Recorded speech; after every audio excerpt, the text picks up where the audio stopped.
Okay, so in the last class we had to end the class थोड़ा abruptly, so I guess we saw the video ना interference वाला. ठीक है, तो अभी हमें स्टार्ट करना है YDSE का मैथ्स. सो दिस इज इस चैप्टर का सबसे ज़्यादा हाई वेटेज टॉपिक और ओवरऑल भी इसकी वेटेज काफ़ी हाई है. Young's double slit.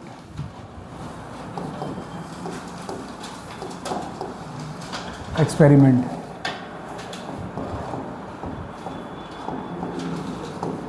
ठीक है, this is how we call it. Short form में इसको हम बोलते हैं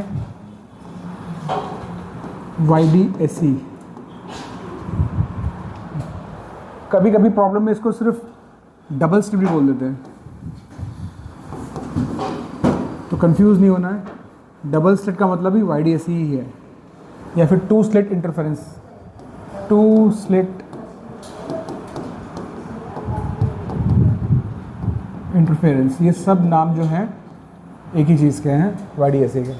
राइट, जैसा कि हमने उस दिन देखा था, यंग ने क्या किया टू अचीव कोहेरेंट सोर्सेस. उसने एक सिंगल सोर्स ऐसे यहाँ पे रखा और ये मान लेते हैं इसका परपेंडिकुलर बाइसेक्टर लाइन एक ऐसे हमको ज़रूरत पड़ेगी इस गाइडलाइन की, तो हम ये ड्रॉ कर लेते हैं यहाँ पे. और यहाँ पे उसने एक स्क्रीन रखी, राइट, बड़ी सी स्क्रीन. ये स्क्रीन और इसके बीच में उसने एक कार्डबोर्ड लिया ऐसा, ठीक. और उस कार्डबोर्ड में फिर उसने दो स्लिट किए.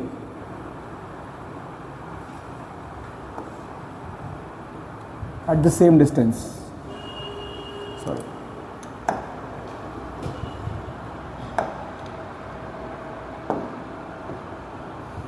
एट द सेम डिस्टेंस दो उसने छोटे छोटे स्लिट किए. अभी मैं आपको दिखाने के लिए काफ़ी, मतलब this is looking like 2 centimetres, but it is less than a millimetre. इतने थिन हमको स्लिट बनाने पड़ते हैं to observe a good interference pattern. So thickness of the slit is very very small. ठीक है, तो उससे क्या हुआ कि दो इंडिपेंडेंट सोर्स यहाँ क्रिएट हुए.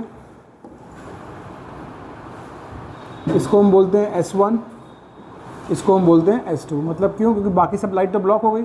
यहाँ से लाइट आगे आएगी, यहाँ से लाइट आगे जाएगी, और इन दोनों लाइट सोर्स का इंटरफेरेंस हम यहाँ पे ऑब्जर्व करते हैं. Right, this what we saw on that day. So इसको बोलते हैं S1, इसको S2. नाउ ये जो डिस्टेंस है बिटवीन द स्लिट्स, इसका एक स्पेशल मीनिंग है. इसको हम डिनोट करते हैं स्मॉल d से. Small d is called slit separation.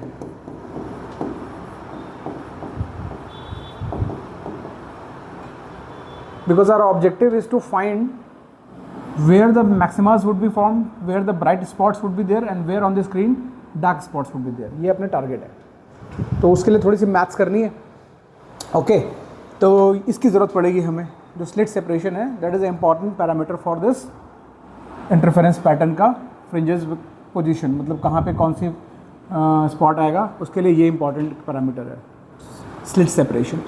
दूसरा इंपॉर्टेंट पैरामीटर जो हमें लगता है वो है distance of screen from the slits. इसको हम बोलते हैं capital D. This is a usual nomenclature guys, this is a usual nomenclature जो आपको हर बुक में मिलेगा. ठीक है, कैपिटल D और ये स्मॉल d. ठीक, now we'll take any general point P here. ठीक है, इस मिड पॉइंट को हम बोल देते हैं, इसको हम बोल देते हैं चलो O, इसको हम बोल देते हैं M. ठीक है, M is the mid point of between these S1 and S2. अभी यहाँ पे YDSE में एक कंडीशन क्या है कि both the sources are equidistant from the primary source. मतलब S1 एंड S2 में बिल्कुल अनबायस्ड सोर्स है, मतलब जितना लाइट इसको मिल रहा है उतना लाइट इसको मिल रहा है, एंड यहाँ से यहाँ तक आने में कोई भी पाथ डिफरेंस क्रिएट नहीं हो रहा है, because light is travelling this path which is SS1. तो यहाँ पे हम लिख सकते हैं SS1 is equal to SS2. ये YDSE का स्टैंडर्ड सेटअप है. अगर कुछ हमको वो ट्विक करेंगे कि बोलेंगे इसको थोड़ा सा शिफ्ट कर दिया तो बात अलग हो जाएगी, लेकिन नॉर्मली जो हम सारा फॉर्मूला डिराइव करेंगे उसमें SS1 और SS2 इक्वल होगा, मतलब दोनों सोर्सेस, दोनों स्लिट्स इक्वी डिस्टेंट है ओरिजिनल सोर्स से। क्लियर? नाउ इंटरफेरेंस क्यों होगा? इसलिए होगा कि ये जो लाइट की वेव है इसको ट्रैवल करना है इतना पाथ S1P, इसको ट्रैवल करना पड़ेगा S1P P तक पहुंचने के लिए, और जो ये वाला लाइट सोर्स क्रिएट हुआ है इसको ट्रैवल करना पड़ेगा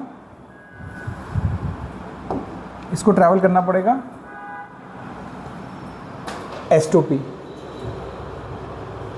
right? So you can understand कि because of the orientation of this point P, inherently these sources initially don't have any phase difference initially, because इसका जो फेज़ है वो इसका फेज़ है, वो इसका फेज़ है, कोई पार्ट डिफरेंस है नहीं, तो इसका मतलब ओरिजिनली इनमें कोई पार्ट डिफरेंस नहीं है तो कोई फेज़ डिफरेंस नहीं है।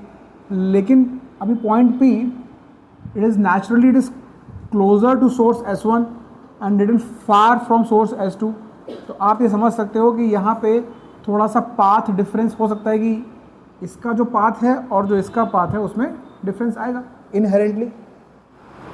तो वो पार्ट डिफरेंस कितना होगा उसके लिए थोड़ा सा हम लोग अप्रॉक्सीमेशन का गेम खेलते हैं, क्योंकि हम यहाँ बात कर रहे हैं, एक बात याद रखना, हम डील कर रहे हैं लाइट से, और जिसकी वेवलेंथ मतलब नैनोमीटर्स के ऑर्डर में होती है, मतलब 10⁻⁹। सो डायमेंशंस बहुत ज़्यादा इंपॉर्टेंट है हमारे अप्रॉक्सीमेशन में। ये डिस्टेंस होती है फ्यू मीटर्स, ठीक है? तो आप थोड़ा सा ये चीज़ हमको ध्यान रखनी है, फ्यू मीटर्स है, लाइट की वेवलेंथ नैनोमीटर्स में है, 10⁻⁹ में।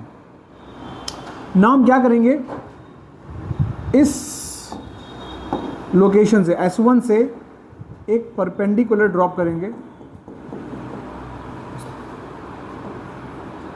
Let's say this is point Q, S1Q। Can I से कि इफ़ मतलब ये सोचो कि ये स्क्रीन काफ़ी दूर रखी जाती है यहाँ से, ठीक है, स्लिट सेपरेशन काफ़ी कम होता है। स्लिट सेपरेशन मतलब दिखाने के लिए आपको इतना दिखा रहा हूँ, बट इट्स फ्यू mm, मतलब स्लिट सेपरेशन का अगर एक्चुअल व्यू दूँ तो स्लिट सेपरेशन होगा कुछ ऐसा, एक स्लिट ऐसी होगी और दूसरी स्लिट ऐसी होगी। आपने कल उस दिन देखा था वीडियो में, राइट? स्लिट्स वर, वो तो दो वाइट लाइंस थी, वो स्लिट्स थी, तो स्लिट्स आर वेरी क्लोज, और ये स्क्रीन है फ्यू मीटर्स। अभी ये 1 मीटर अभी भी नहीं है, 1 मीटर और थोड़ा दूर होगा, अभी तो समझ सकते हो। तो ये पॉइंट हमने लिया है और ये पॉइंट हमने लिया है डी, और यहाँ पे हम परपेंडिकुलर ड्रॉप कर रहे हैं। थोड़ा व्यू आ रहा है डायमेंशंस का? तो ये तो काफ़ी जूम्ड इन डायग्राम है आपको समझाने के लिए, एक्चुअल डायग्राम वैसा कुछ होगा, तो पार्ट डिफरेंस जो क्रिएट होगा उतू सा ये पार्ट डिफरेंस है। तो इस ज्योमेट्री के हिसाब से हम लोग ये वाली डिस्टेंस, मतलब ये और ये, that means we take S1P and QP as same. Approximation क्या है? S1P अप्रॉक्सीमेटली QP के बराबर ले लेते हैं। तो पाथ डिफरेंस हमारा जो बचता है, क्योंकि तो इतना पाथ तो इक्वल हो गया, S1P और QP इक्वल हो गया, तो दोनों को ट्रैवल करना है। इस वाले सोर्स को S2 टाइम्स Q इतना एक्स्ट्रा ट्रैवल करना पड़ रहा है। Do you guys agree? So this is my path difference between these two sources S1 and S2, जो मुझे पाथ ट्रैवल करना पड़ रहा है जस्ट बिकॉज थोड़ा सा नीचे है, इसको ज़्यादा ट्रैवल करना पड़ रहा है। सो यहाँ से परपेंडिकुलर ड्रॉप किया, बोल दिया कि because this distance is very less and screen is very far, so S1P और QP को मैंने अप्रॉक्सीमेटली सेम ले लिया, ये इक्वल ले लिया। तो मेरा जो पाथ डिफरेंस नेट बचा वो सिर्फ S2 इंटू Q बचा, S2 Q बचा, ये वाला पॉइंट डेल्टा x। ये बात क्लियर सब? ये इंपॉर्टेंट है। इस एंगल को अगर हम थीटा बोले और फिर हम एक और चीज़ ड्रॉ करेंगे यहाँ पे, ये भी अप्रॉक्सीमेशन है।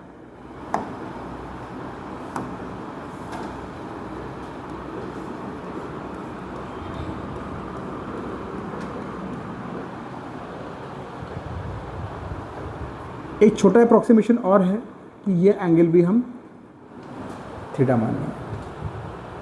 कैसे हो रहा है थोड़ा समझने की, देखो वैसे तो आप इसको याद भी रख सकते हो कि दोनों एंगल सेम होते हैं, बट अगर आप थोड़ा सा समझने की आपको है ना वो है इंटेंशन है, तो समझो ये लाइन और ये लाइन, ये एंगल थीटा है। Between this orange line and this white line dotted line angle is theta. अभी इस ऑरेंज लाइन के परपेंडिकुलर ये वाली लाइन है, राइट, और इस लाइन के पर ऑलमोस्ट परपेंडिकुलर ये लाइन है, क्योंकि हमने भी माना है कि ये दोनों ये काइंड ऑफ आइसोसेलिस ट्रायंगल बन रहा है इस अप्रॉक्सीमेशन के साथ। ये वाला S1QP it's kind of N isosceles triangle, right. तो ये अगर ये दोनों इक्वल हैं और ये हम इस मिड पॉइंट इसको ऐसे ज्वाइन कर रहे हैं, तो ऑलमोस्ट हम ये बोल सकते हैं कि भाई ये एंगल भी 90 है with this approximation.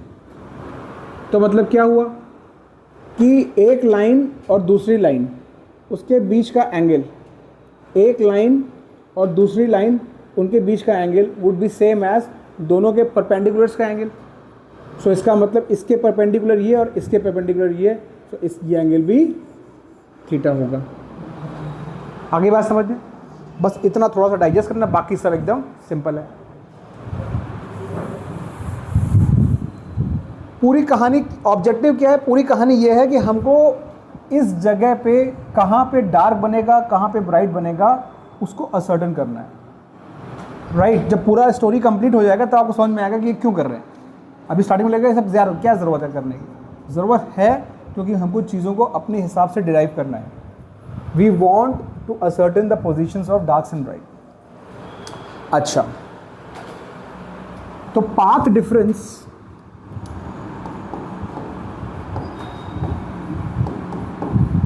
Path difference जिसको हम डेल्टा एक्स बोल रहे हैं, ये हमने बोला है S2, वैसे 2 नीचे लिख रहा हूँ ताकि आपको ऐसा समझ में आए, S2 × Q।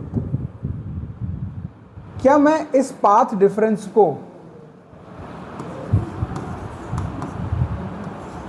d sin theta लिख सकता हूँ? देखो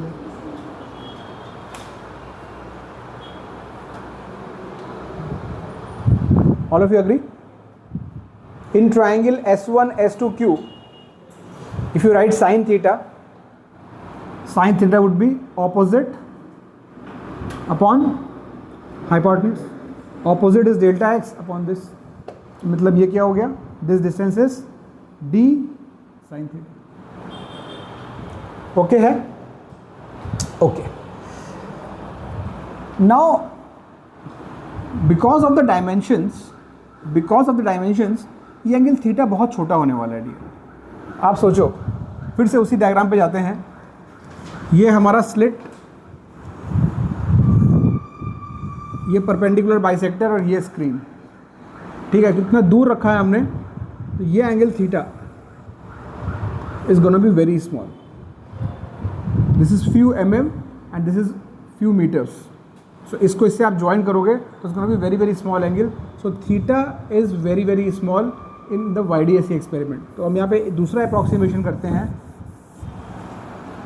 since theta is very very small, and ये सब ना बहुत ऑब्वियस एजम्पशंस हैं। अभी आप पहली बार ये सीख रहे हो, उसके बाद ये आप मतलब आपके उसमें आ जाएगा, तो आराम से आप हर जगह ये करोगे। बहुत ज़्यादा प्रॉब्लम्स जब करोगे आप, तो आप आराम से इसको करते जाओगे, आपको मालूम रहेगा कि ये मुझे करना ही होता है हर बार। So sine theta is very very small. अच्छा, इसका मतलब sine theta can be approximated to theta and this can further approximated to tan theta। For a theta, small theta, sin theta and cos tan theta are very very same। तो यहाँ से आप लिख सकते हो delta x is equal to d tan theta। Sine theta को मैंने tan theta लिख दिया, राइट। अब टैन थीटा क्या है, let's call this point as origin, ठीक है, ओ, इसलिए जानबूझ को मैंने ओ बोला था, तो इसको मैं ओरिजिन मानना है। तो ये इसका वाई कोऑर्डिनेट ले लेते हैं, वाई, ठीक है ना। इस पॉइंट पी का वाई कोऑर्डिनेट ये है, we are just taking this point as origin 0,0, so ये वाई जो डिस्टेंस है इसका वाई कोऑर्डिनेट हो गया। इसका मतलब ये हुआ I can write delta x as d y by capital D. ये ट्रायंगल में देखो M P O, tan theta is y by capital D. बस ये सबसे इंपॉर्टेंट एस्पेक्ट है, ये आपको हमेशा याद रखना है, delta x equal to d y by D. तो यहाँ से हमारे पास पाथ डिफरेंस आ गया, किसके टर्म्स में, slit separation, screen distance and the y coordinate. मतलब now I am able to ascertain कि जब मैं इस स्क्रीन पे मूव करूंगा, अलग अलग वाई कोऑर्डिनेट पे मेरा पाथ डिफरेंस क्या आएगा, राइट। और हमको मालूम है path difference plays the key role in finding out कि कहाँ पे कंस्ट्रक्टिव इंटरफेरेंस होता है, कहाँ पे डिस्ट्रक्टिव, राइट। तो यहाँ से हम बस ये पाथ डिफरेंस को ब्राइट स्पॉट्स के लिए क्या करेंगे, एन लैम्डा, जो मैंने उसमें बताया था, n lambda is the condition for constructive interference. So यहाँ से पहला केस फॉर ब्राइट स्पॉट्स,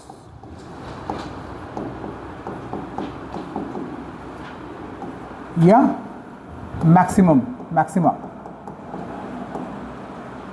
ठीक है। Delta x should be equal to integral multiple of lambda, refer back to the notes from that day. और delta x हमने निकाला y small d by capital D, this is equal to n lambda. अच्छा, हम basically किसमें interested हैं, lambda तो हमें wavelength generally problem में नो होती है, हम इंटरेस्टेड है कि कहाँ पे मैक्सिमा बनेगा। So this is other point of interest. So y is equal to n times d lambda by D, this is the location of maximas. मतलब n इक्वल टू 0 पे एक मैक्सिमा मिलेगा जो करस्पॉन्ड करेगा y इक्वल टू 0। इसको हम बोलते हैं सेंट्रल ब्राइट। उस दिन वीडियो में आपको जो डार्क ब्राइट आपको दिख रहा था रेड कलर का, राइट, एकदम सेंटर पे, वो था central bright. This is central bright, y equal to 0। फिर आप n इक्वल टू 1 डालोगे इसमें, तो आपको मिलेगा y is equal to D lambda by D. This will be called first bright. Remember, central bright का अपना अलग एक जगह है, तो जब फर्स्ट ब्राइट बोलते हैं तो उसमें 0 नहीं होता, 0 तो सेंट्रल पे ले लेते हैं। फर्स्ट मतलब ये नेक्स्ट वाला सेंटर के बाद जो बनता है, that is called first bright. ऐसे ही आप आगे बढ़ाते जाओ, आपको ब्राइट्स मिलते जाएंगे। मतलब क्या होगा, if I look at this diagram, I will, so मैं क्या करूँगा, मैं ब्राइट के लिए येलो कलर यूज़ करता हूँ और डार्क के लिए बाद में मैं रेड कलर यूज़ करूँगा, क्योंकि ब्लैक कलर यहाँ दिखेगा नहीं, ठीक है। तो दिस इज़ फॉर ब्राइट। तो यहाँ पे आपको एक ब्राइट स्पॉट मिलेगा,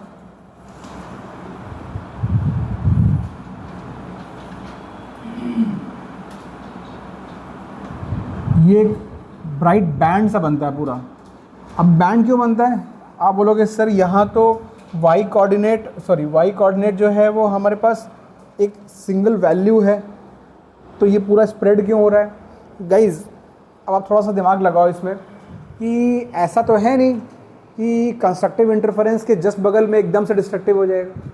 कंस्ट्रक्टिव के जब थोड़ा सा इधर उधर आप मूव करोगे तो waves would still interfere and give some brightness, it will not immediately become dark. जब आप लैम्डा बाई 2 λ/2 इधर मूव कर चुके होगे तब आपका डिस्ट्रक्टिव इंटरफेरेंस चालू होता है। तो एक पूरा बैंड मिलता है ब्राइट स्पॉट का, ठीक है, बट उसका प्राइमरी लोकेशन होता है एग्जैक्टली सेंट्रल पे, और उसके सेंटर के साथ इधर आधा आधा ये स्प्रेड रहता है। This gives you a bright, ठीक है, और फिर आपको डार्क मिलता है। तो डार्क आपको कब मिलना शुरू होगा वो देखते हैं। पहले कुछ और बना लेते हैं यहाँ पे। तो हाँ ठीक है, पहले ये देख लो आप कि सेंटर पे ब्राइट बन गया, ये आपने लिख लिया, ठीक। अब डार्क की कंडीशन पहले समझते हैं, उसके बाद डार्क ड्रॉ करेंगे। डार्क की condition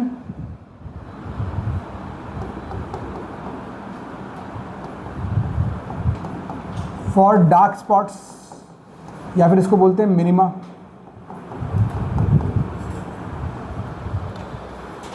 again delta x should be equal to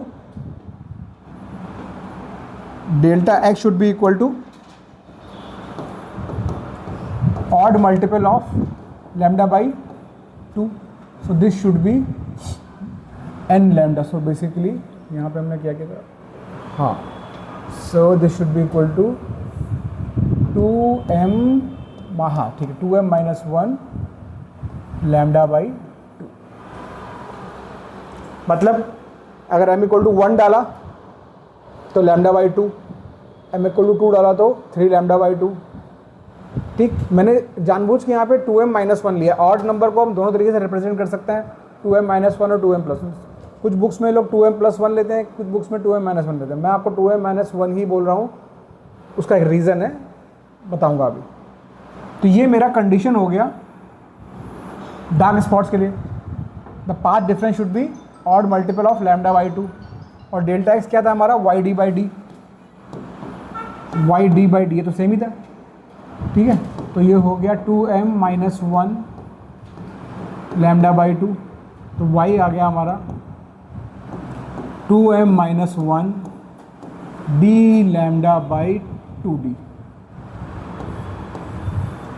this is condition, और these are the positions for dark spots. इसको यहाँ पे n लिख लो और यहाँ पे m लिख लो। क्यों? For different values of m you will get different coordinates, for different values of n you will get different coordinates, ठीक। तो पहला आप जब m इक्वल टू 1 डालोगे तो y1 मतलब फर्स्ट डार्क, यहाँ पे 0 पे कोई डार्क नहीं है, सेंटर पे हमेशा ब्राइट है, ठीक है। तो y जब आप m को 1 डालोगे, सॉरी, तो ये आएगा d λ/2d, 2 × 1 - 1 d λ/2d। ऐसे ही सेकेंड जो डार्क आएगा, this is called first dark या फर्स्ट मिनिमा। सेकेंड जो आएगा वो आएगा आपका, देखो यहाँ पे 2 डालने पे 2 × 4 3 d λ/2d, this is second. And इसी तरीके से आप आगे फर्दर वैल्यूज डाल के।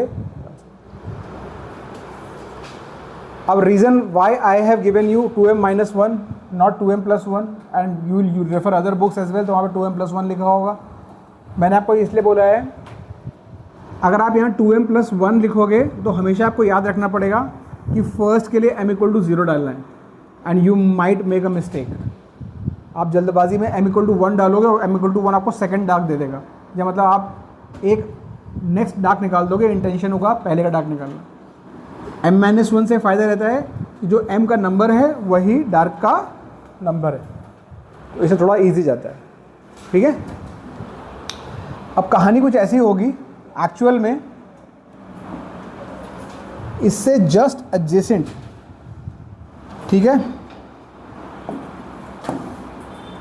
यहाँ पे आपको एक डार्क मिलेगा,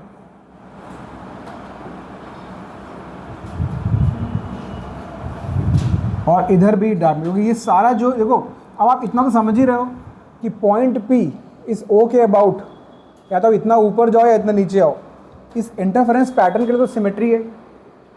लाइट तो भाई इधर भी ट्रैवल करेगी, इधर भी ट्रैवल करेगी, क्योंकि दोनों सोर्स इस परपेंडिकुलर बाइसेक्टर के हिसाब से सिमेट्रिक हैं।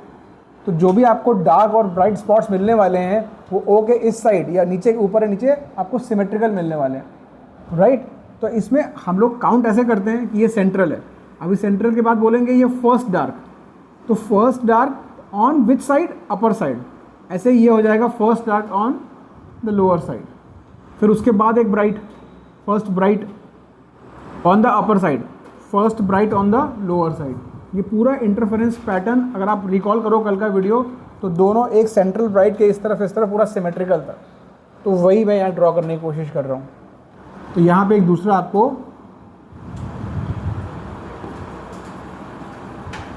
और डार्क मिलेगा।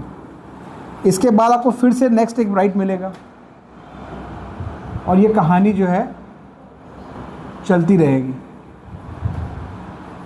ये कहानी इसी तरीके से चलती रहेगी। हाँ, कुछ देर बाद लाइट की इंटेंसिटी, चूँकि लाइट जब स्प्रेड होती है तो डिफ्यूज़ भी होती है थोड़ी, तो बेसिकली कुछ टाइम बाद ये इंटेंसिटी इन ब्राइट स्पॉट्स की खुद की इंटेंसिटी धीरे धीरे वीक होती जाएगी, and beyond a certain point you will not observe nice fringes, you will only observe to a certain distance. अब ये बात समझो कि ये ज़ीरो वाली पोजीशन है, ये वो ज़ीरो वाली पोजीशन है, n इक्वल टू 0। ये है एक λ/2 डार्क की पोजीशन, यहाँ पे λ/2, मतलब यहाँ से आप जब यहाँ आ गए, मतलब सेंट्रल से आप λ/2 ऊपर गए हो, राइट, तो ये λ/2 पे एक मिला है, ऐसे ही नीचे आपको यहाँ पे λ/2 पे मिला है। उसके बाद फिर आप लैम्डा ऊपर आ गए, मतलब यहाँ से लैम्डा आ गए ऊपर, तो फिर से इन पोजीशन में ज़रा फोकस करो, इन पोजीशंस पे। इसको मैं हटा देता हूँ, सॉरी एक मिनट जस्ट। इसको ज़रा समझना ना, स्टार्टिंग में आप समझ गए तो बाकी प्रॉब्लम आप इजीली कर लोगे, ठीक। ज़रा इन पोजीशंस पे फोकस करो आप।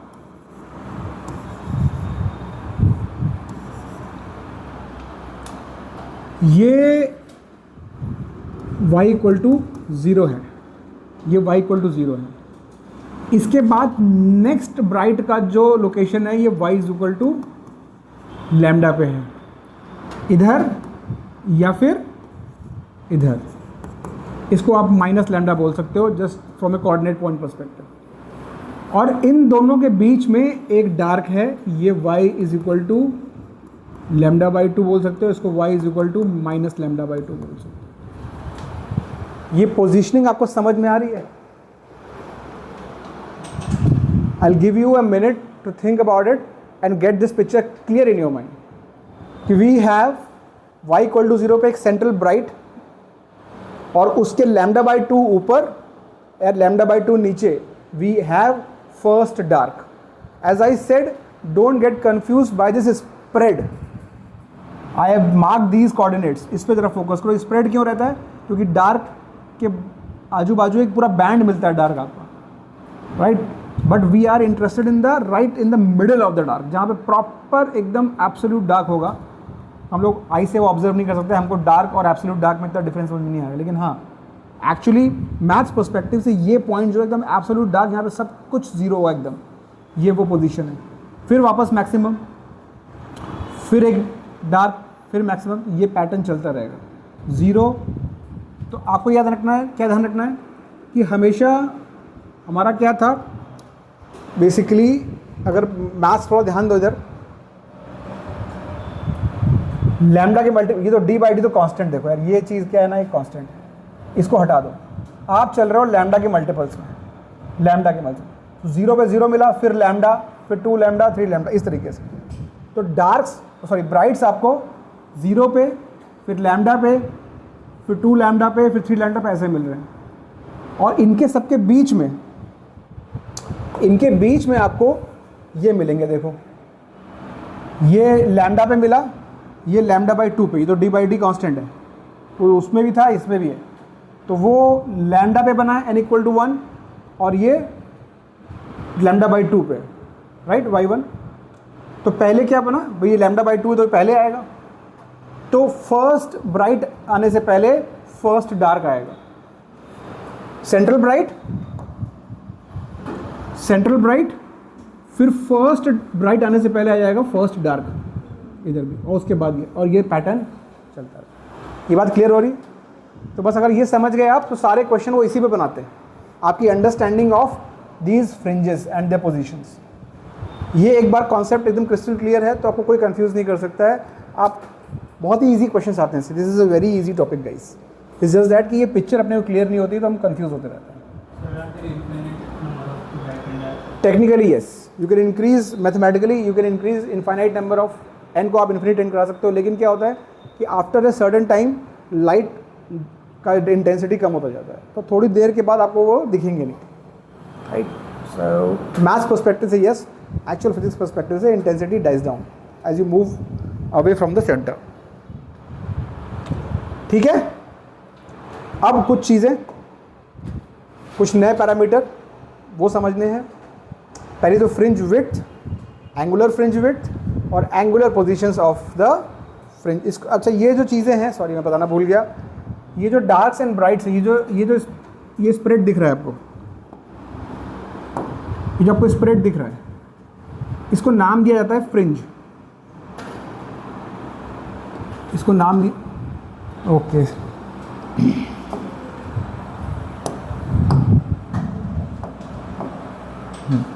इसको नाम दिया जाता है फ्रिंज। सो इसको बोलेंगे ब्राइट फ्रिंज, इसको बोलेंगे dark fringe. Bright fringe, dark fringe, क्योंकि फ्रिंज जैसा स्ट्रक्चर है ये, इसको फ्रिंजेस बोलते हैं हम लोग। ठीक, चलो एक डेफिनेशन इसमें आती है fringe width.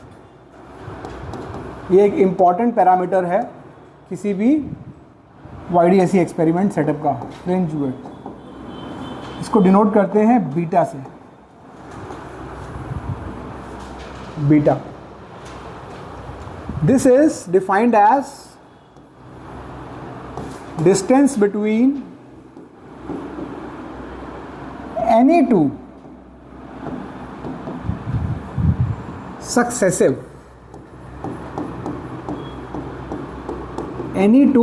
successive darks or successive brights।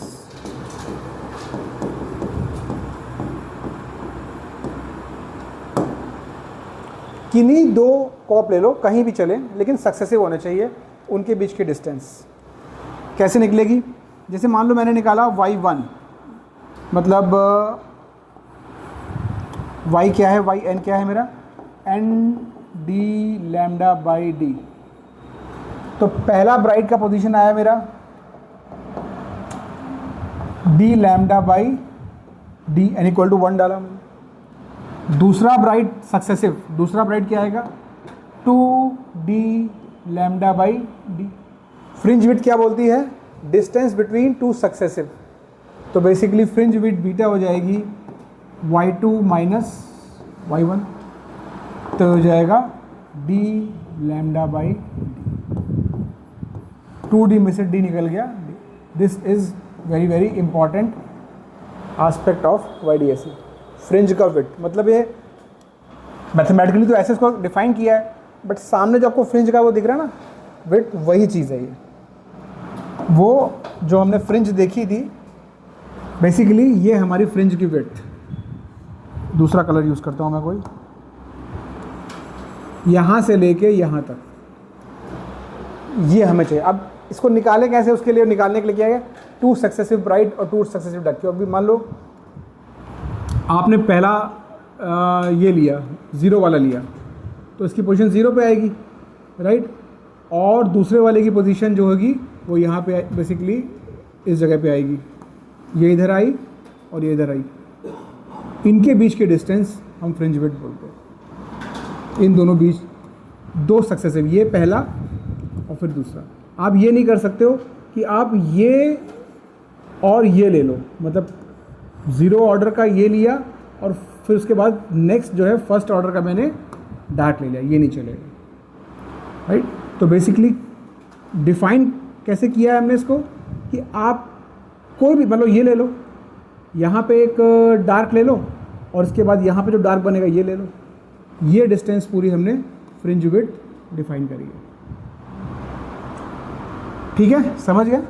This is a important parameter of Young's double slit experiment. अच्छा, अगर आप डार्क भी निकालते तो भी ये आने वाला था। अगर आप डार्क निकाल के देख लो, जस्ट फ्रॉम क्यूरियोसिटी पर्सपेक्टिव, अगर 2 सक्सेसिव डार्क निकालते हैं हम, तो जैसे ये हमारे पास y m which is equal to 2m minus 1 d lambda by 2d। So you can take bright और 2 डार्क्स। तो मान लो मैंने y1 ली, ये आएगी d लैम्डा बाई 2d, ठीक है, m equal to 1, m equal to 2 डाला तो ये आ गया 3d लैम्डा बाई 2d। अब आप यहाँ से y2 माइनस y1 मतलब 2 सक्सेसिव डार्क के बीच की डिस्टेंस निकालोगे तो ये भी क्या आ जाएगा 3 माइनस 1 तो 2, तो 2d लैम्डा बाई 2d, तो वापस d लैम्डा बाई। तो चाहे आप डार्क लो चाहे आप ब्राइट लो, फ्रिंज विड्थ आपकी सेम आने वाली है। Okay, now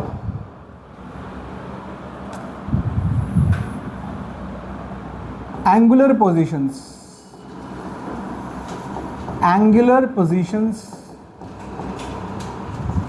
of brights and darks। बहुत सिंपल है, पहले समझ लेते हैं कि एंगुलर पोजीशन मतलब क्या।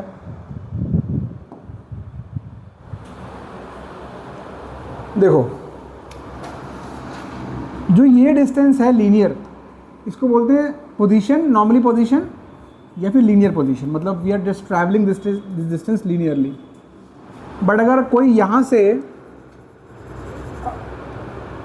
एंगुलर देखे कि मतलब मैं कितना मुझे एंगल स्वीप करना पड़ेगा to reach a particular fringe dark और ब्राइट स्पॉट। जैसे मान लो मैं यहाँ से अगर मैं इस फर्स्ट डार्क को देखूँ तो फर्स्ट डार्क के लिए मैं ये लाइन ड्रॉ करूँगा ऐसा, तो मुझे ये एंगल स्वीप करना पड़ा। ये जो एंगल स्वीप करना पड़ा, अभी इसके करस्पॉन्डिंग डिस्टेंस क्या है, ये फॉर्मूले से हम जो भी निकाले थे वो क्या था, वो ये डिस्टेंस थी, लीनियर डिस्टेंस। अब किसी को ये एंगल चाहिए, ये लीनियर डिस्टेंस नहीं चाहिए, इससे भी हम डिफाइन कर सकते हैं, मतलब इसके भी दोनों साइड, जैसे हम यहाँ से भी एक डार्क लें तो ऐसा आप we can define positions around this also, angular positions, या फिर first bright like this, first bright like this. So we can define angular positions. आ रही बात समझ में?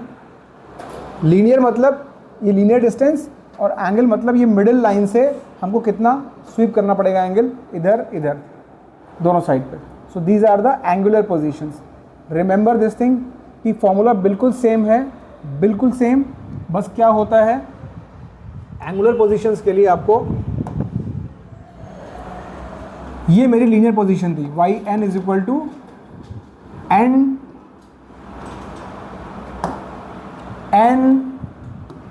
D lambda by d, theta n, इसके वाई एन के corresponding theta n, this will be equal to, बस ये आप यहाँ से कैपिटल डी हटा देना, एन लैम्डा बाई डी। अभी कैसे आया है वो भी देख सकते हैं। अभी पहले ये देख लो, फॉर्मूला डाइजेस्ट कर लो। क्या करना है, एंगुलर के लिए यहाँ से डी हटा दो बस, तो जो ये बचा n lambda by D, this is your angular position. क्या डिफरेंस आया है? सिंपल है, ये सारे एंगल्स बहुत स्मॉल है, right. So tan theta is equal to theta. तो अगर मान लो आप, ये मेरी डार्क फ्रिंज की पोजीशन थी, मान लो इसको मैं बोल रहा हूँ कुछ y1, ठीक है। अब इसके करस्पॉन्डिंग ये थीटा 1 मैंने लिखा, सो थीटा 1 में लिख सकता हूँ theta 1 is approximately equal to tan theta 1, right. और वो क्या आ जाएगा, y1 बाई डी। अब आप y1 की वैल्यू चलोगे, d जो भी उसमें d का मल्टीपल रहेगा वो d और ये d कैंसिल हो जाएगा, तो आपको सिर्फ डी हटा के जो बचा वो मिलेगा, मतलब ये जो डी नीचे लिखा हुआ था वो हट जाएगा बस। तो इसलिए पोजीशंस में, एंगुलर पोजीशंस में सिर्फ डी हटाना है आपको और ये आपका आंसर हो जाएगा। इसी तरह तो ये मैक्स, ये फॉर ब्राइट्स है, ये ब्राइट्स की एंगुलर पोजीशन है। इसी तरीके से थीटा एम, डार्क्स क्या बन जाएंगी 2m - 1, कुछ और चेंज नहीं होगा गाइस, 2m - 1, डी हटा दो वहाँ से, λ/2d। These are angular positions for डार्क्स।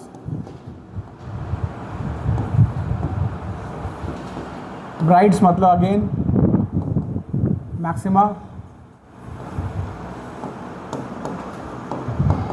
और ये मतलब minimum.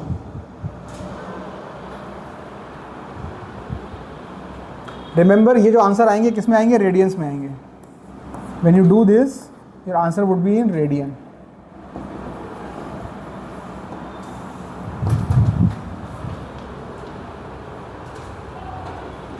Answer would be in radian. Obviously, you are not doing in degrees. Radian is a unit because you are dividing distances, right?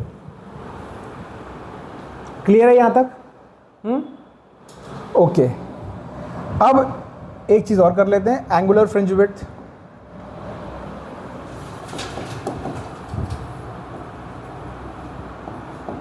एक linear fringe width है beta, ये है angular fringe width. ये भी बहुत सिंपल है guys, उस फॉर्मूले में से बस डी हटने वाला है। सो बीटा क्या था हमारा, linear, this was linear, this was D λ/d। तो ओमेगा जिसको बोलते हैं angular fringe width, this is equal to λ/d, λ/, ये हमारी एंगुलर फ्रिंज विड्थ है।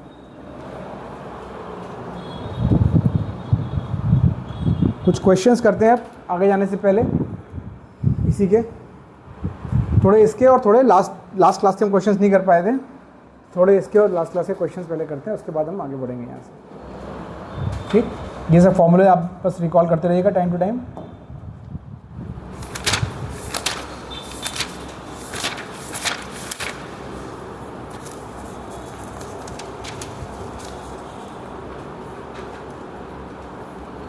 पहले एकदम फॉर्मूला सेंट्रिक क्वेश्चन करते हैं और उसके बाद हम आगे जाएंगे।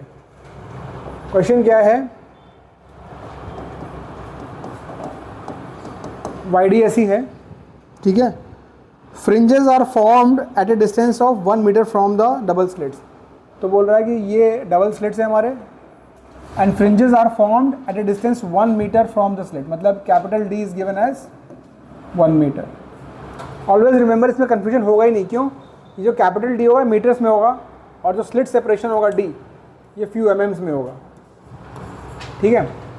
सो fringes are formed at a distance 1 metre from the double slits of separation 0.12 mm। Double slit का सेपरेशन जो डी दिया हुआ है वो दिया हुआ है 0.12 mm, ये भी दिया हुआ है अपने को। लैम्डा इज दिया हुआ है, lambda is 6000, lambda is wavelength of the light use is 6000 angstrom, ये भी दिया हुआ है। Question is distance of third dark fringe from the centre of the screen. So पहला question, distance of third dark from centre of the screen, मतलब वही point ओ जो था हमारा। सेकेंड क्वेश्चन क्या है, distance of third bright banned from the centre, मतलब वही distance of third bright from, दो चीज़ें पूछ। तो पहले पूछ रहा है वो डार्क, बिल्कुल फॉर्मूला सेंट्रिक क्वेश्चन आते हैं इसके एकदम इजी ऐसे ही, क्योंकि ये टॉपिक ना जनरली बाकी जगह लास्ट में पढ़ाया जाता है और तब तक हमारा फोकस हिल चुका होता है पूरी तरीके से। तो हम लोग उसको छोड़ देते हैं टॉपिक को, वरना एक बहुत ही सिंपल टॉपिक है। बोला third dark fringe. Dark fringe का फॉर्मूला क्या है? Y m is equal to 2m minus 1 D lambda by 2d। Right guys, अब कुछ नहीं करना है, बस जो दिया वहाँ चिपकाना है। 2 इंटू 3 क्यों रखा है m? क्योंकि उसने थर्ड डार्क फ्रिंज बोला, इसीलिए मैंने मतलब +1 अगर करते हैं तो आपको 2 डालना पड़ता, तो ये याद रखना पड़ता है। प्लस के फॉर्मूला में एक कम करना पड़ता है, इसलिए वो झंझट हटा दो। ये फॉर्मूला याद रखो, तो आपको ये जो नंबर है वो नंबर यहाँ डालना है। -1 d is 1, lambda is 6000 angstrom, मतलब 6000 into 10 to the power -10 and 2d, d is 0.12 into 10 to the power -3। mm को मीटर में कन्वर्ट किया। ये गाइस आप सॉल्व करोगे तो आपका आंसर आना चाहिए 1.25 सेंटीमीटर।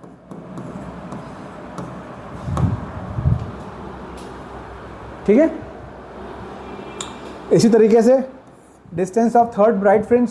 अब इसमें मतलब कोई भी स्मार्टनेस तो है नहीं, बस नया फॉर्मूला और नई वैल्यूज डालनी है बस। So y n will be equal to n D lambda by d. बस याद रखना कि यहाँ पे 2 रहता है और यहाँ पे नहीं रहता। ठीक, तो ये आएगा 3 into 1 into 6000 10 to the power -10, right. और ये डी कितना था? 0.12 इंटू 10 टू द पावर -3। इसको निकाल के आप देखो क्या आता है, शायद 1.5 आएगा।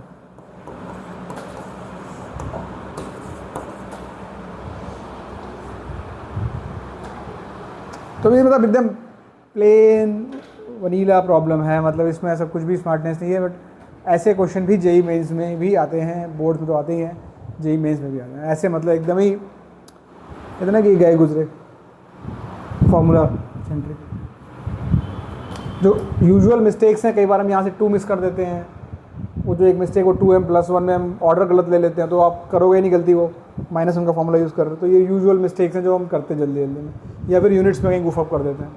क्योंकि लैम्डा हमेशा नैनोमीटर में होगा या एंगस्ट्रॉम में होगा, स्लिट सेपरेशन mm में होता है, डी मीटर में। तो 3 यूनिट्स हैं, थोड़ा केयरफुल रहना है guys.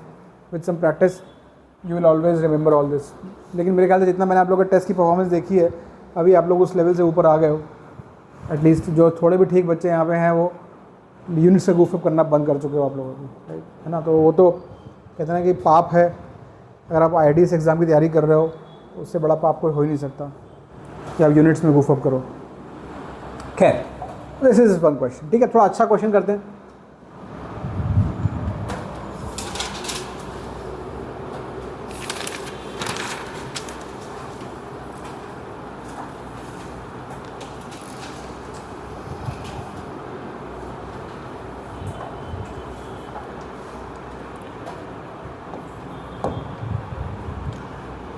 White light is used in YDSE. White light use कर रहे हैं हम YDSE में। वाइट लाइट की खासियत क्या है? इसमें 7 वेवलेंथ्स होती हैं अलग अलग। ठीक है, find the minimum non zero order, find the minimum non zero order of red fringe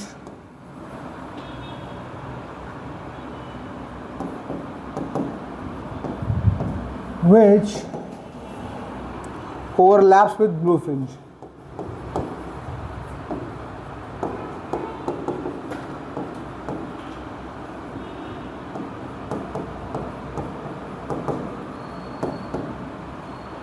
wavelength दी हुई है, lambda red is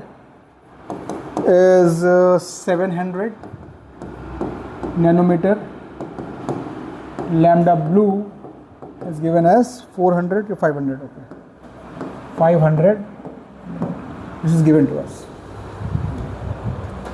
now generally जो हमने YDSE किया, उसने देखा, आपने जो एक्सपेरिमेंट देखा भी था, उसमें रेड कलर यूज़ किया था। तो मोनोक्रोमेटिक होता है, क्योंकि हमको ऑब्जर्व करना है पैटर्न कंफ्यूज नहीं होना है। बट टिपिकली हमारे पास वाइट लाइट होती है, और वाइट लाइट में क्या है, यू हैव 7 डिफरेंट वेवलेंथ्स। अब ये 7 डिफरेंट वेवलेंथ्स अलग अलग अपना फ्रिंज पैटर्न क्रिएट करती हैं। क्यों? क्योंकि यार पोजीशन के फॉर्मूला में देख लो, n क्या है, सॉरी ये y क्या है, n d lambda by D.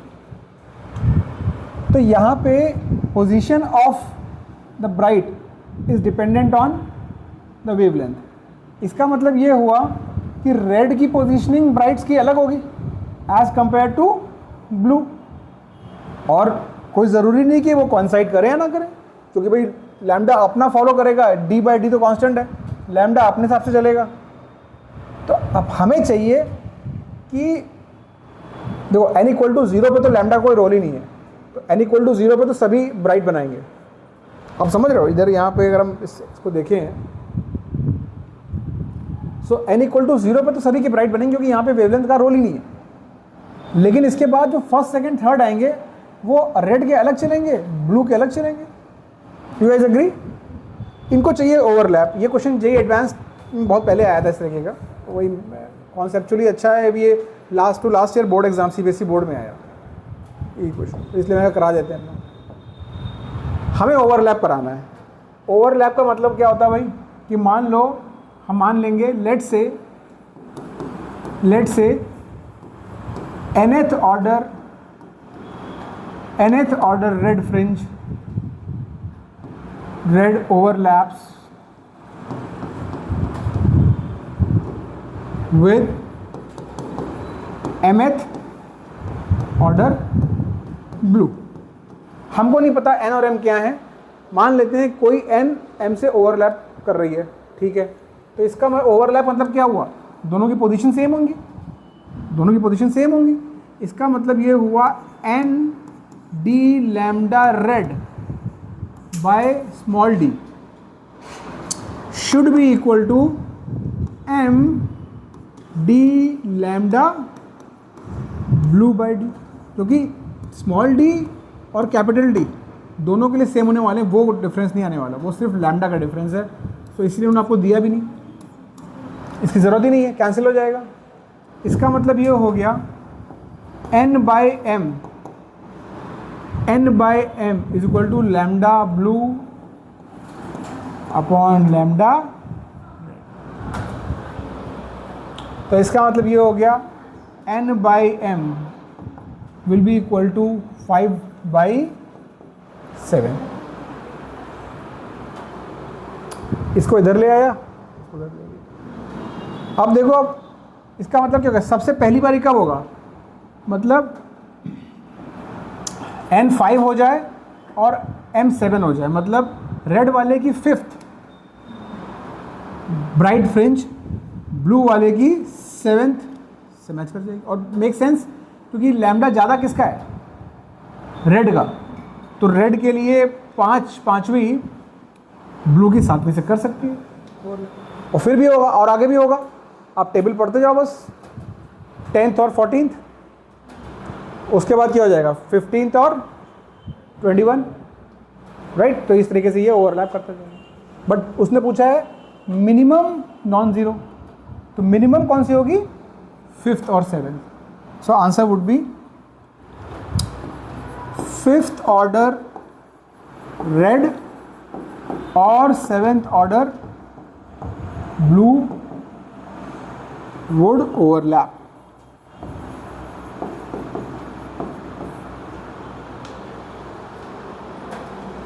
अब इसमें ऐसे बहुत सारे क्वेश्चन बनाते हैं, वो आप कोई भी क्वेश्चन होगा इसमें आपको यही करना है।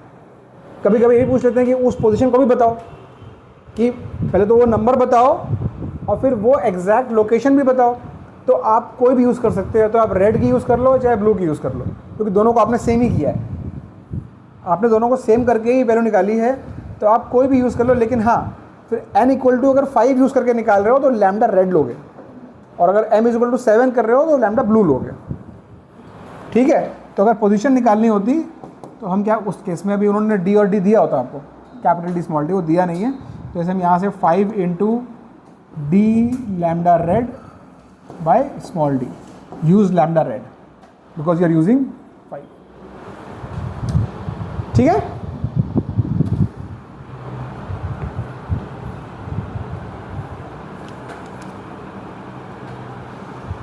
चलो आगे बढ़े। गाइस, ये बहुत फेमस क्वेश्चन है स्कूल बोर्ड एग्जाम्स के लिए और जेईई मेन सीटीबीटी के लिए भी। तो बोल रहे हैं इन YDSE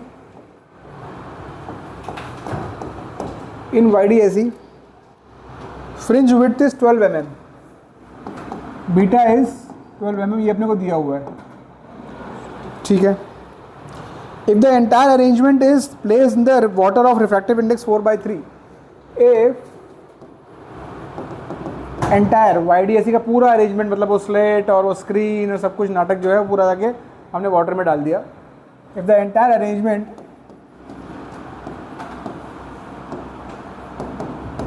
is kept in water of refractive index 4/3, new fringe width would be, चार ऑप्शन दिए हुए हैं, 16, 9, 48, D 12। राइट, कुछ नहीं सोचना है गाइस, कुछ नहीं सोचना है। YDSE में मीडियम की इंपॉर्टेंस क्या है? YDSE में मीडियम की इंपॉर्टेंस ये है कि जब फ्रिंज विड्थ लिखते हैं तो इतना D λ/D, this is our formula, right.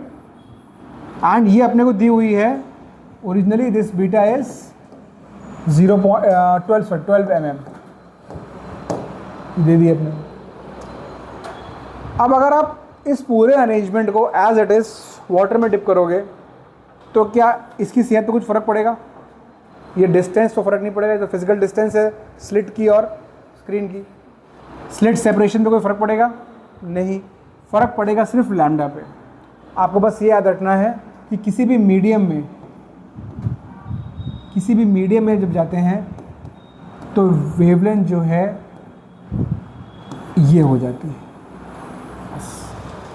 Light की वेवलेंथ उसके रिफ्रैक्टिव इंडेक्स से डिवाइड हो जाती है। आपको ये याद रखना है बस, right. Wavelength changes, it gets shorter, so lambda new हो जाएगा λ/μ। तो आप सोच सकते हो कि कुछ चेंज नहीं हुआ तो बीटा न्यू क्या आ जाएगा? This will be D λ medium by D, और ये हो जाएगा D λ/μ टाइम्स D, क्योंकि लैम्डा मीडियम इज λ/μ। क्योंकि ये मैं मीडियम क्यों ले रहा हूँ? क्योंकि अब मेरा एपरेटस वाटर में है, तो वाटर की वेवलेंथ होगी, वाटर में जो वाइट उसकी वेवलेंथ है लाइट की वो होगी। तो जो ओरिजिनल थी वो म्यू से डिवाइड कर दो, basically 12/4/3, so this will B 12 × 3/4, तो ये हो जाएगा आंसर 9। ठीक है, तो सिंपल है, β/μ करना है, उसको याद रखो आप। अगर एयर में बीटा है और किसी मीडियम में डाल दिया तो उसका जो रिफ्रैक्टिव इंडेक्स है उसे आप डिवाइड कर दो। सो न्यू फ्रिंज विड्थ, आप शॉर्टकट याद रखो ही पूरा, beta new will be equal to β/, that's it. कोई दिक्कत इसमें? ओके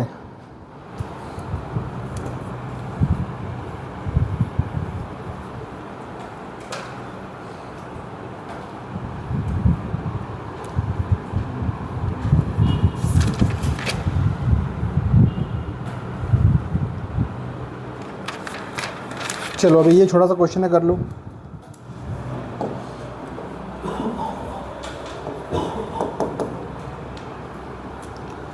इन YDSE, ये एकदम थ्योरी वाला क्वेश्चन है गाइस, बहुत आराम से। In YDSE the screen is moved away from the plane of slits. The screen is moved away from the plane of, मतलब क्या कर रहे हैं, कैपिटल डी को बढ़ा रहे हैं, कैपिटल डी को, ये स्लिट है और यहाँ पे स्क्रीन है, स्क्रीन को दूर ले जा रहे हैं, इसके प्लेन से दूर ले जा रहे हैं, इसमें तो कैपिटल डी को बढ़ा रहे हैं, ठीक है, we are increasing capital D. What will be the effect on following, what will be effect on following. पहली चीज है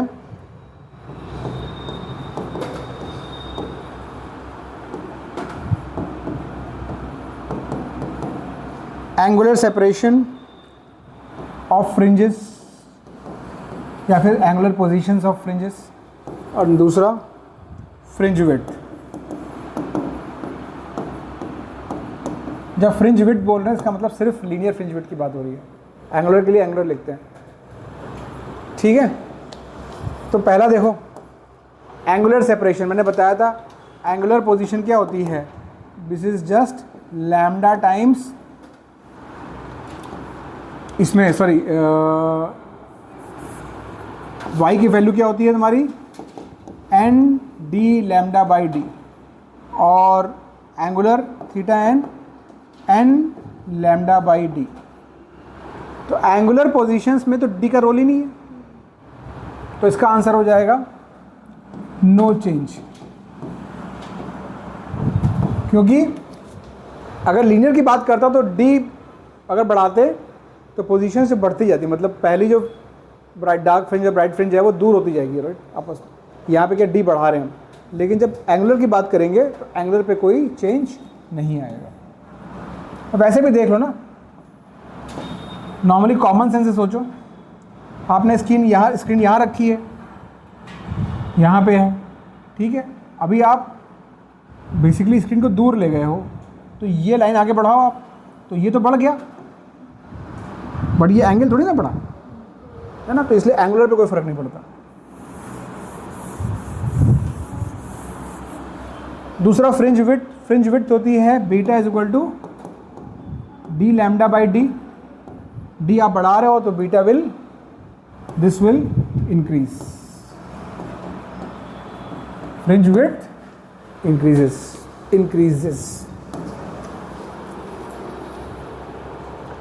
चलो कुछ क्वेश्चन करेंगे हम, थोड़ा सा उस दिन जो क्लास की थी उसके, बाकी इसमें ऐसे तो बहुत सारे क्वेश्चंस हैं अभी करने के लिए.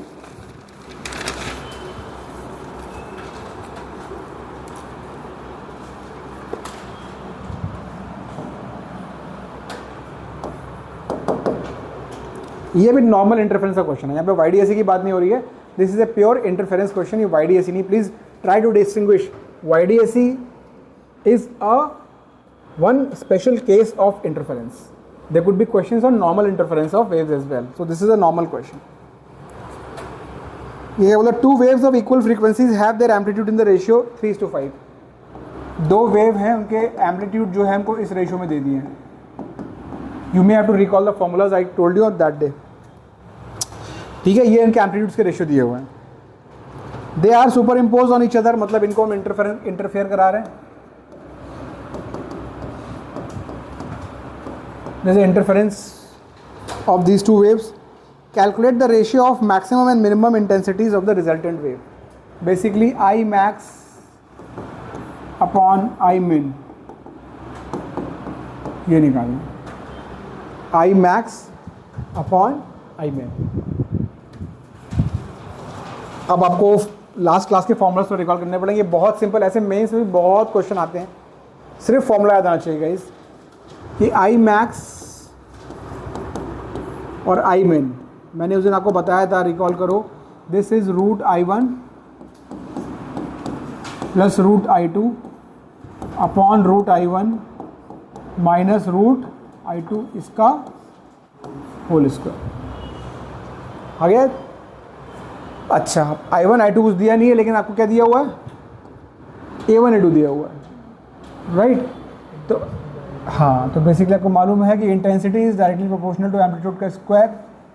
तो I1 आप ले सकते हो सम कांस्टेंट टाइम्स 9 और I2 ले सकते हो सम कांस्टेंट टाइम्स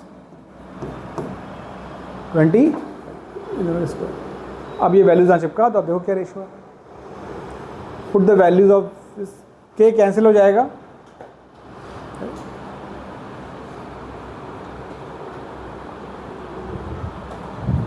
आंसर आपका आएगा 16:1।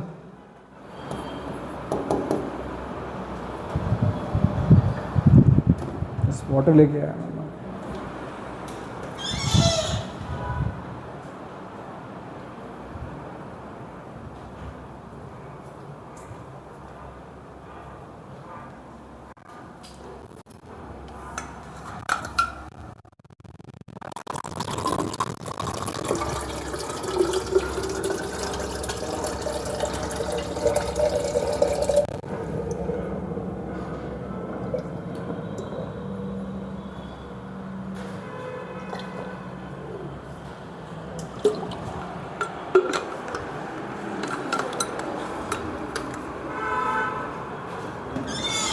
आ गया?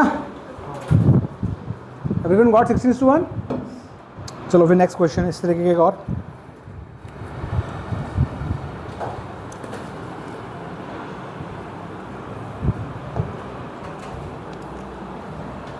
अब ये आप लोग अपने आप करना, मैं बताऊंगा नहीं। 2 beams of light having intensities I and 4I। अब यहाँ पे आपको इंटेंसिटीज दे दी हैं I and 4I। ये दो अलग अलग बीम्स हैं, इंटरफेयर कर रही हैं। Produce a fringe pattern on a screen. They interfere and produce and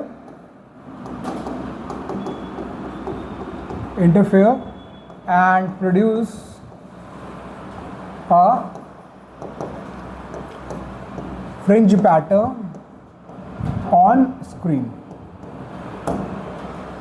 ठीक है। The phase difference between them is π/2।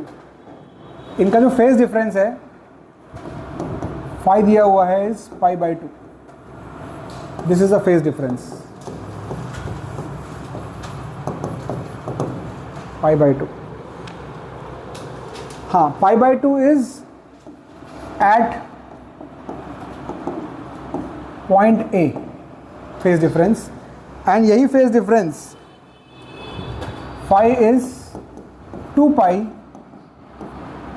Eight point B। हो सकता है अलग अलग, मतलब एक जगह पे फेज डिफरेंस, क्योंकि पार्ट डिफरेंस पे डिपेंड करता है, एक जगह पे फेज डिफरेंस π/2 है, दूसरी जगह फेज डिफरेंस 2π है point B। Then find out the difference between the resultant intensities at A and B। Find out I resultant A minus I resultant at B। Difference in the resultant intensities at A and B। Original intensities I and 4I हैं। I resultant का formula मैं आपको लिख देता हूँ फिर से। I resultant का फॉर्मूला होता था I1 plus I2 plus 2 root I1 I2 cos phi। This is the formula which I told you that day।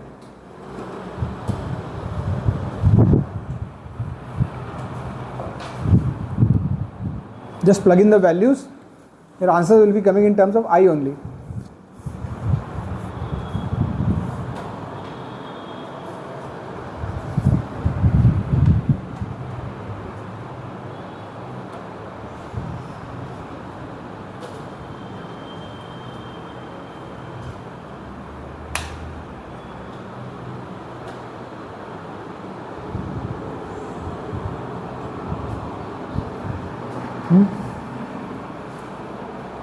हाँ, it will be, we can call it 4I because we can subtract bigger space। 2I, let me check the answer। Answer is not there, he is getting 4, you are getting 2, so I have to check।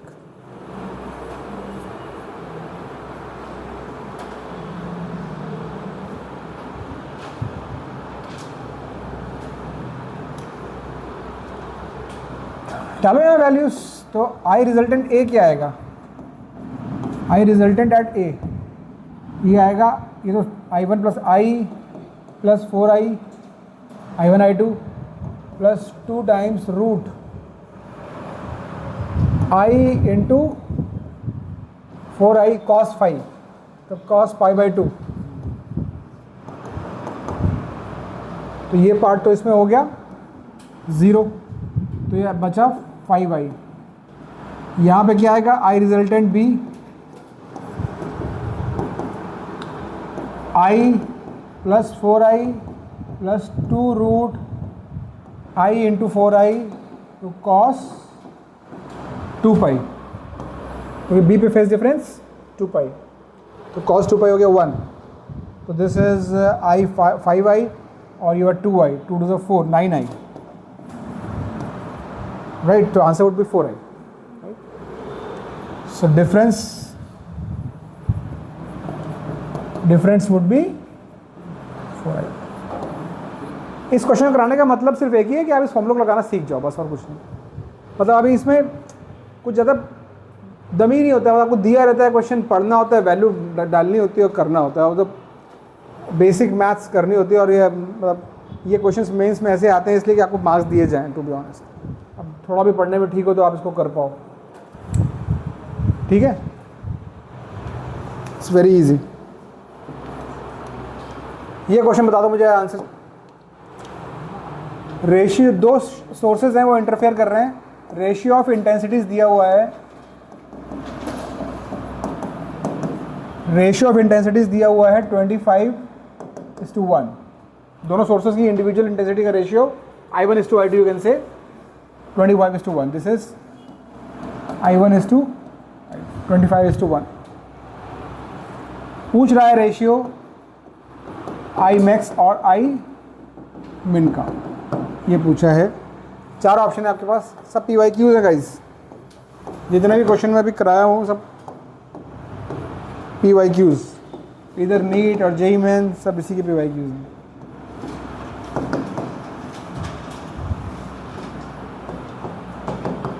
ये 4 option है आपके पास। अभी थोड़ी देर पहले हमने I max I मिन का formula use किया, वही है ना।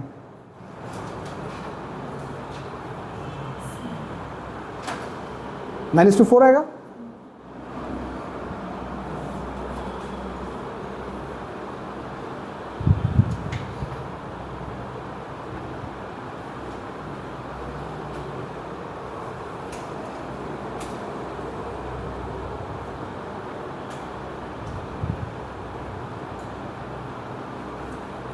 सबका आ रहा है 9/4, वही मतलब फॉर्मूला रखना है, I max I min root I1 plus root I2 root I1 minus root I2 इसका होल स्क्वायर। इसके पिछले क्वेश्चन में तो एम्पलीट्यूड दिया था, कुछ करना भी था, इसमें कुछ भी नहीं करना, सीधे वैल्यू डालनी है।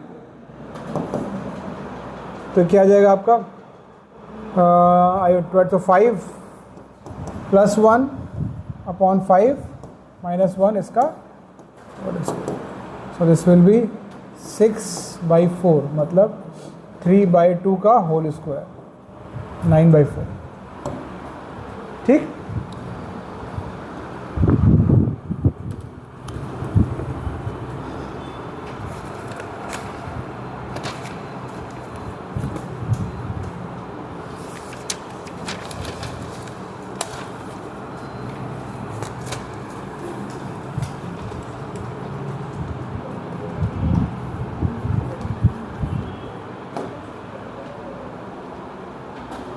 ये थोड़ा सा अच्छा क्वेश्चन है, ये CBSE बोर्ड में भी आ चुका है और ये JEE मेंस में दोनों जगह आ चुका है। अच्छा इसलिए क्योंकि ये अगर आपको पता नहीं है तो आप कर नहीं पाओगे। YDS ही है, width of one slit is 3 times the other slit. अब यहाँ पे थोड़ी कहानी नहीं कर दी, width of one slit is 3 times the other, ये बोलिए। मतलब नॉर्मली हम क्या है, स्लिट विड्थ सेम रखते हैं, ये है तो ये है, यहाँ पे एक 3 टाइम्स कर दिया और एक ऐसे कर, तो एक स्लिट थोड़ी सी ज़्यादा स्प्रेड मतलब ज़्यादा वाइड है और ये थोड़ी सी कम। ये कहानी की है, ठीक है। थ्योरेटिकल क्वेश्चन है, ऐसा वाईडीसी में किया नहीं जाता, बना दिया क्वेश्चन, ठीक है। अगर ऐसा है बोल रहे हैं, अब इन्होंने आपको कुछ हिंट भी दिया है,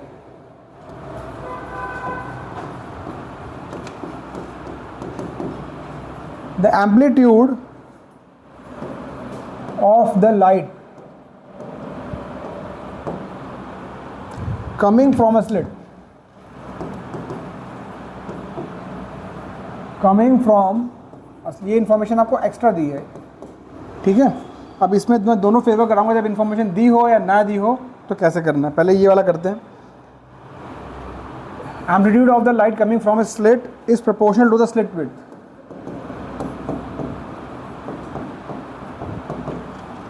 is proportional to slit width, find I max upon I,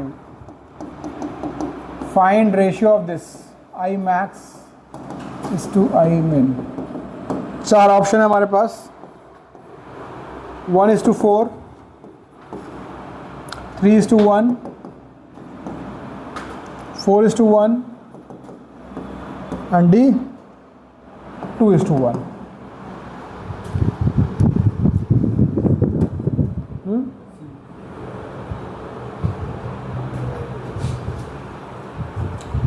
अब इसमें ये इन्फॉर्मेशन उन्होंने दी है हमको कि भाई जैसा मैं बोल रहा हूँ वैसा करो। क्या बोल रहा हूँ मैं ये बोल रहा हूँ कि amplitude of the light coming from a slit is proportional to the slit width. इसका मतलब ये है कि एम्पलीट्यूड का रेशियो क्या हो जाएगा, 1:3 गाइस, क्योंकि वो बोल रहा है ऐसा करने के लिए। इसका मतलब इंटेंसिटीज का रेशियो क्या हो जाएगा, 1:,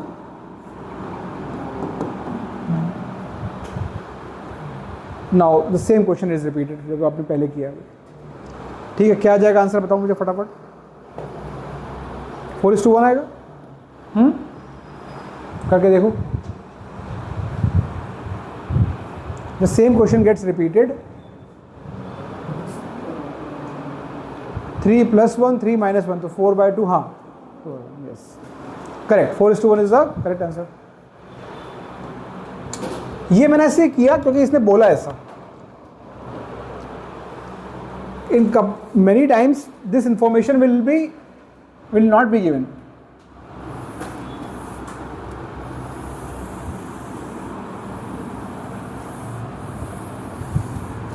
बस इतना क्वेश्चन लिखा होगा, आंसर चेंज हो जाएगा गाइस। क्यों? ये जो एडिशनल इन्फॉर्मेशन दी थी ये सही नहीं है, बट आपको बस दी थी कि आप इसको यूज़ करो। सही क्या है, बाय डिफ़ॉल्ट क्या होता है कि नॉर्मली इंटेंसिटीज़ का रेशियो स्लिट के विड्थ के रेशियो में होता है,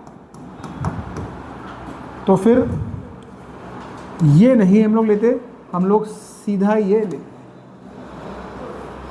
तो सीबीएसई बोर्ड में क्वेश्चन आया और जो बाकी जेईई मेंस में कई बार ये क्वेश्चन आ चुका है, नीट में भी आ चुका है, जिसमें ये स्टेटमेंट वो नहीं लिखते हैं, सिर्फ इतना लिखते हैं width of one slit is 3 times ज़्यादा। तब आपको याद रखना है कि I1 is to I2। आप खुद सोचो, खुद थोड़ा दिमाग सोचो कि यार स्लिट की विड्थ चेंज करने से क्या लाइट का एम्पलीट्यूड बदल सकता है क्या? कैन यू, एक मतलब लाइट की वेव यहाँ से बाहर निकल रही है, ठीक है, यहाँ से भी बाहर निकल रही है, स्लिट की width can it decide the amplitude?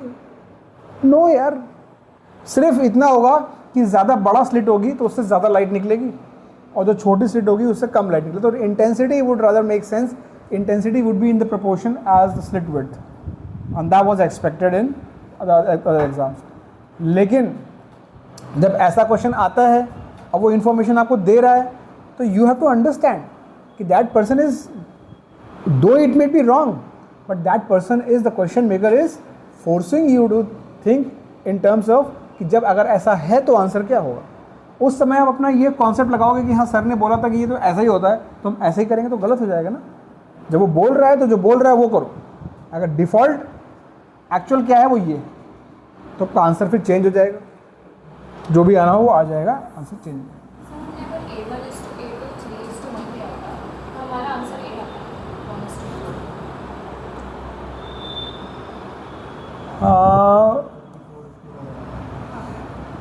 तो इसमें 1:4, अच्छा ये है क्या ऑप्शन, अच्छा आई मैक्स और आई मीन पे क्यों फ़र्क पड़ेगा, कैसे आप बताओ जरा। अच्छा आई मैक्स अपॉन आई मिन, इस पर क्यों फ़र्क पड़ेगा बताइए, क्योंकि यहाँ पे हम प्लस कर रहे हैं और यहाँ पे हम माइनस कर रहे हैं, तो और बाद में स्क्वायर कर रहे हैं, तो अगर माइनस भी करोगे तो क्या डिफरेंस तो पॉजिटिव हो जाएगा। I don't know why your answer will change यार। अच्छा बताओ, मैक्स इज टू मिन का रेशियो कभी 1:4 आ सकता है क्या लाइफ में, कभी नहीं ना, तो कुछ आपने गलती की है कैलकुलेशन में, ठीक है ना। ओके अभी क्या टाइम हुआ है, इतना ब्रेक लेना पड़ेगा क्योंकि अभी सेशन थोड़ा लंबा चलेगा आज, तो यहीं पे एक ब्रेक लेते हैं। ब्रेक के बाद जो है हमें करना है क्या, हमें करना है डिफ्रैक्शन, और डिफ्रैक्शन के बाद हमें करना है पोलराइजेशन, ये दोनों टॉपिक आज करना है, ठीक है guys. So will take a 5 to 7 minutes break and resume the class.